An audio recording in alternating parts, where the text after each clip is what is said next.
My boyfriend changed into a different person after we moved in together. He refuses to accept that I don't want to be his girlfriend anymore, and I'm scared. Posted by you/Iowabird78. My 46F boyfriend, 38M James refuses to let me end the relationship. We've been together for a little over a year and have been living together since November. Before we moved in together, things were good. We lived in different areas, so most of our time together was over weekends. We got along well, talked often, phone and text, did things together, met each other's families, etc. If any issues arose, we talked about them and worked it out. That's why we decided to move in together. That's when things changed. After moving in together, he started becoming more and more clingy, wanting to spend every available minute together. He started staying home a lot. I work from home. Suddenly, we were constantly together. It started to become an issue. But when I tried to talk to him about it, it was somehow my fault he was being that way.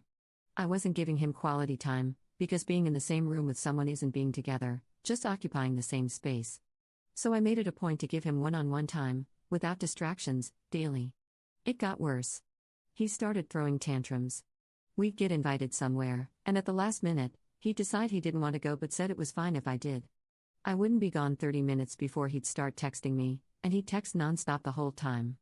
If I stopped answering, I'd get messages like, "I won't be here when you get back," or, "You're not going to like what you find when you do get back."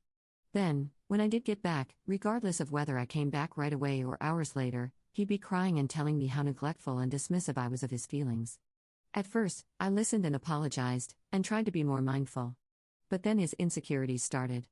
He began questioning if there was someone else. He said it was his insecurities, nothing I was doing, but that it was better to voice them and get my reassurance than to let them fester. That made sense the first time, maybe the second time, but not the 15th time. We started arguing.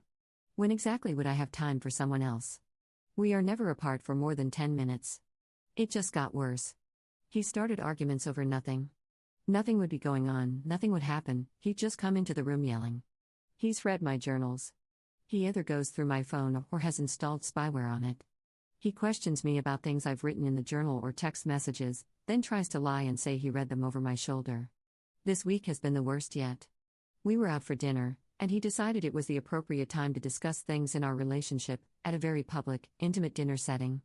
We had been having a good day, no arguing, both enjoying ourselves and laughing not 5 minutes before. I was immediately uncomfortable and very much on guard.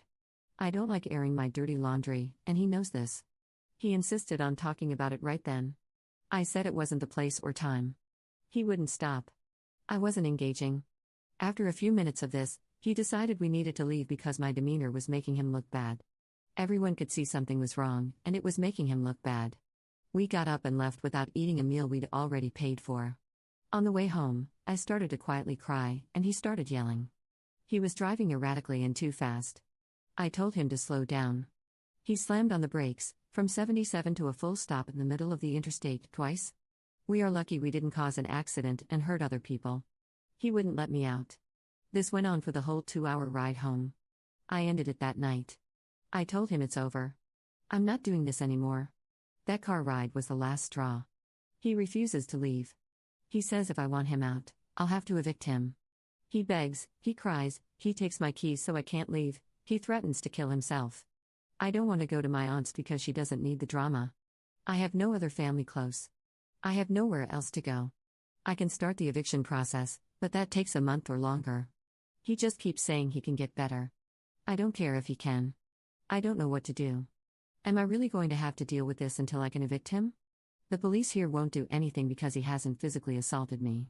I tried a civil no-contact order, the judge said the same thing.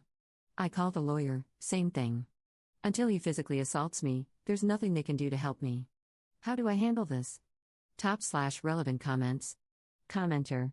Change the locks and keep your keys hidden, even hide keys outside the home or with a trusted neighbor. In the meantime, during the eviction, just live like he isn't there, no conversations, no doing his laundry, no cooking for him, no reminding him of appointments, nothing. Also, take his key to your vehicle. Change all access to your money and update all your passwords. Commenter 2. I can't even imagine being nearly 50 years old and saying something as ridiculous as my boyfriend won't let me end the relationship. This is something teenagers think. Ops response. I couldn't agree more. I felt ridiculous even typing it. Someone else said, I didn't know you could do that. Neither did I. Op clarifies her past relationships after commenters saw her post history referencing multiple different men. For clarification, I've been married once. He was abusive and was sleeping with his first wife behind my back. Once my divorce was final, 2014, he remarried his first wife. She died less than a year later under mysterious circumstances. 2 years after the divorce, he died of a massive heart attack.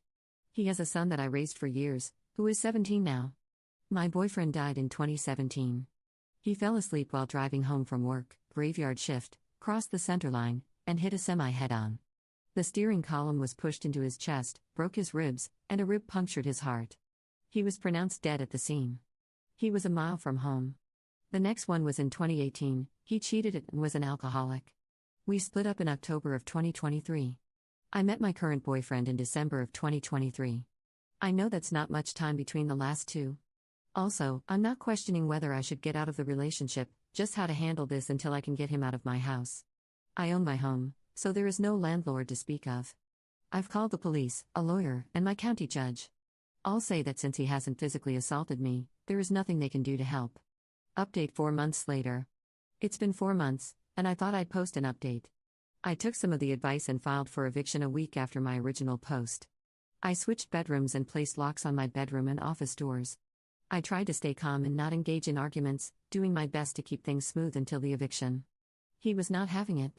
He would go from crying to talking calmly to yelling, daily. The more I refused to engage, the more volatile and aggressive he became. If I didn't respond to him within 5 minutes, whether by text or in person, I was accused of ignoring him. It didn't matter if I was working, driving, doing things around the house, or just sitting at home. It was exhausting, and I was just counting the days. Approximately 1 week before the eviction, he was sending me texts while sitting in the same room. I finally told him I wasn't going to answer another message. He sent 3 more long texts. I set my phone down and got up to leave the room. He attacked me before I got to the doorway. He knocked me to the ground, slammed my head and arm against the floor, tried to force himself on me, and then headbutted me, giving me 2 black eyes. After this, he took my phone, loaded his things into the car, and left. This happened on a Friday evening. My cousin and a friend came to stay with me for the weekend. That night, my friend found a hidden camera in my fireplace. I took pictures and disconnected it. We spent the rest of the weekend looking for others. We didn't find any more, but we did find a GPS tracker on my car. We also found that my basement door, the one that leads outside, had been tampered with. Additionally, the interior basement door, which has a chain lock, had the bracket screws clipped short and then pushed back into the frame. It would hold with no pressure, but with just a bit of force, it wouldn't, rendering the lock useless. I documented and took pictures of everything. He continued to call and make threats all weekend. He said he went back to his hometown, but I don't think he did. I think he sat in his car watching my house all weekend. The following Monday, I filed for a no-contact order through the courts. That same day, he was arrested on his way back to his hometown, on unrelated charges. I was granted the no-contact order. He is still in jail. The last couple of months have been an emotional struggle. I didn't realize how much of a toll all of this had taken on my mental health. I've been looking into therapy, it couldn't hurt at this point. My physical injuries have healed, with no permanent damage, just swelling and bruising. That's it. I've just been working on myself. He's still in jail and I'm unsure of when he'll be released, but I'll be notified when he is. Thank you to everyone who gave advice, I really appreciate those who responded and helped. Top/relevant comments. Commenter. Just to clarify something, he got your phone and left, but then called you over the weekend? Op's response. Yes, he took my phone while he packed his things. He didn't take it with him, he gave it back as he was walking out the door. Commenter 2. What a nightmare, I'm so sorry he put you through all of this. There is no way on this green earth that this is the first time your ex has gone off the rails. There are online services in the US where you can search for an individual's criminal record or history of restraining orders. You can also apply directly to some law enforcement agencies with just a name, date of birth, and places they've lived, I believe. I think you might find it valuable to understand the history of this person, who his other victims have been, and what they did to move on from this abusive stalker. Start educating yourself on how to stay safe. The Strictly Stalking podcast will help you feel less alone in this nightmare. Also, read The Gift of Fear by Gavin de Becker. You definitely need to speak to someone to help you work through what just happened, but also to help you understand how to make better choices, or at least recognize the signs more quickly. Sounds like you have a trusting heart, and unfortunately, that can be exploited by predators like your recent ex. Also, whoever you see for therapy should be familiar with vulnerable narcissists, NPD. If they aren't, they might not be much help. Ops response: You are correct, he has priors. He was imprisoned in a different state. He trapped his ex-wife inside their home by screwing the doors shut, lit the house on fire, and drove away. She was able to escape through a bathroom window. I can't remember the exact charges he was convicted of, but he spent 6 years in prison. I feel very foolish. Upon being told to sell the house and move to a place the boyfriend doesn't know. The house I live in was my grandparents' home. My aunt, whom I helped take care of, lives just down the street.